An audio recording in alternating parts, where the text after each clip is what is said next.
Next, whoever said talk is cheap has never tried travelling around Europe with a mobile phone. Something as simple as just hopping across the border could send your bills skyrocketing. But the EU's attempts to force down costs could backfire and see everybody paying more, as Peter Oliver explains.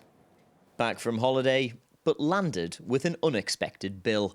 This woman in London was told she owed £19,000 for using her phone abroad. Brussels is set to make shocks like that impossible within the EU by eliminating roaming charges entirely. Everyone now thinks mobile roaming charges are quite outdated, basically, even the companies themselves. Citizens can move easily around the EU, crossing borders by bicycle, car, even sometimes horse and cart. But at the moment, whilst movement across the borders might be free, if you want to use a cell phone while doing it, it's going to cost you. Just a few steps from Germany into Poland, and that text message means that even a short phone call from where I'm stood to where the camera is could end up costing me over €10. When you factor in things like data charges, it all adds up to a big phone bill for me and big profits for the phone company. So getting rid of expensive roaming costs should be a victory for us consumers. Perhaps not. When new regulations come on all sides, we'll be looking how to get the best deal.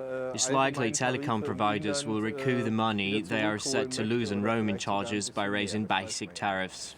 So instead of travellers getting fleeced in the phone, all EU customers will most likely be on the receiving end of hefty charges for using their mobiles, as they've always done. Some telecom giants grumble that the enforcement breaches competition law. Brussels accuses them of being behind the times. You shouldn't have to pay 45 times more to send an email to the country next door than if you were sending it to someone in the next city.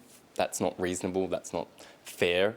Brussels' decision means consumers are on their way to kissing goodbye to roaming charges by 2015, albeit 2 years later than originally planned. Just don't expect the phone companies to waste time watching their easy profits fly off into the sunset. Peter Oliver, RT, Berlin.